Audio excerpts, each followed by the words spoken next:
Un exemple. Vous savez que chaque année, au Bénin, il y a 25 000 jeunes à partir du niveau licence qui sont déversés sur le marché. Ça, vous ne savez pas. Et qui sont consommés? Mais ils ne peuvent pas être consommés. Parce qu'on déverse des jeunes qui ne sont pas consommés. Mais qui ne sont pas consommés, ça vient de 1960.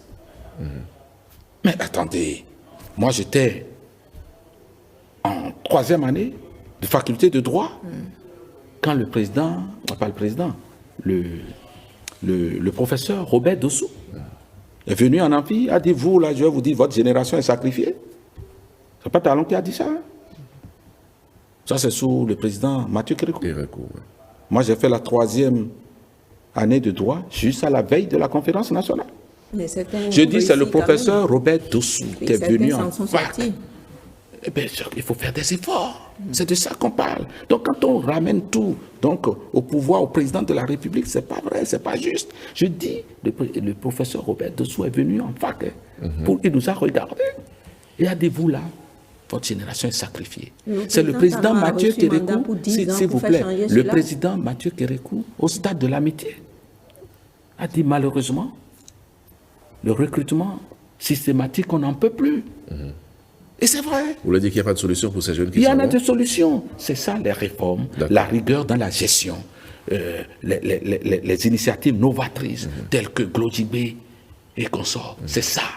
Ce n'est pas le populisme qui dit oui, jeunes, vous n'avez pas de l'emploi et consorts. Et après, ils vous disent quoi, ceux qui disent ça? Ils ont fait quoi? On les connaît. Mais on les connaît. Donc je dis que le président Patrice Talon est sur la bonne voie. Donc pour et ces c'est jeunes, à terme. Ce sont les réformes. Vous voulez dire que les jeunes doivent patienter, n'est-ce pas? Personne ne patiente, ils se battent en attendant que au niveau macroéconomique, ça consomme petit à petit. Vous savez, quand moi j'ai quitté l'université, moi j'ai un ami, et je peux citer un des deux, Malik Gomina et consort, c'était un peu leur grand frère, et j'avais ma P50. Et puis, certains amis disent, oh, quand tu te vois, toi, il faut gérer ça. Je dis, il faut gérer ça. Et chercher. Vous savez, monsieur Donkla Mabalo, est-ce que vous savez que le ministre Didier Aplogan et moi, à la sortie de l'université, nous vendions des livres à la librairie Notre-Dame? Les jeunes ne savent pas ça. Ils ont vu le député Orden Aladati, ils ne savent pas. Je dis, Madame Adjaro nous appelait parce que il y avait des auteurs qui passaient. Il y avait besoin de jeunes dynamiques pour accompagner. Moi, j'ai reçu accompagner sur l'invitation de la librairie Notre-Dame, Jean Ziegler. Vous connaissez ce monsieur qui est suisse et qui a écrit beaucoup sur le développement en Afrique. Vous voyez? Et donc, entre deux, nous vendions des livres à la librairie Notre-Dame. Et ça, les gens ne savent pas. Il faut assez actif. Bon, je ne vais pas globaliser. Moi, dans un de mes arrondissements, à un jeune, on a dit, bon, il y a un emploi. L'emploi, vous savez ce que c'est? C'est-à-dire qu'il y a un chantier. Et puis, pour la mobilité des camions sur le chantier, il y avait quelques boulots pour que certains jeunes viennent pour le drapeau rouge. C'est-à-dire qu'être sur la voie publique et quand on fait la manœuvre des camions et tout, monter le drapeau pour que la circulation puisse être régulée comme ça. Mais certains jeunes ont dit que ils sont des boss ils sont dans les boss dans leur quartier qui ne peuvent pas faire ça. J'ai dit certains. Il y en a qui se battent. Il y en a qui se battent. Ce n'est pas un bâton magique. Aucun président ne viendrait par un bâton magique distribué à la volée des entreprises. Au contraire, ce que le gouvernement de Patrice Talon a fait qui est extraordinaire, c'est l'équité.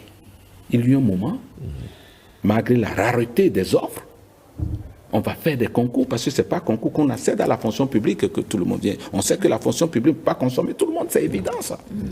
Mais la fonction publique le peut là même. Des gens ne participent pas au concours, on les déclare admis.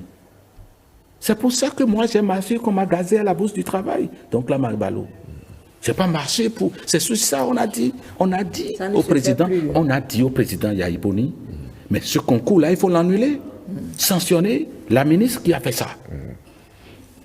Mais au contraire, ça ne s'est pas fait. Et avec les syndicalistes, non, on ne s'est pas si d'accord que ça. Avec les syndicalistes, nous sommes allés à la bourse du travail pour dire non, ce n'est pas normal, ça ne peut pas se passer. Donc facilement, les gens disent, mais vous avez marché pas. Pourquoi nous avons marché? C'est pour ça.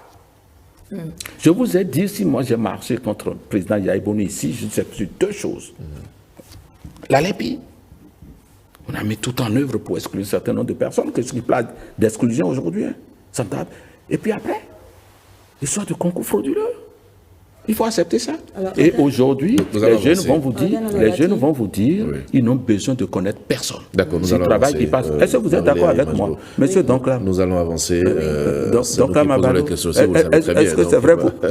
Est-ce que vous savez que ça, c'est vrai? Marie-Léa Limadjo, ce que je dis là, c'est vrai, non? Les auditeurs vont apprécier, les prestataires également. Dites-nous, le gouvernement béninois a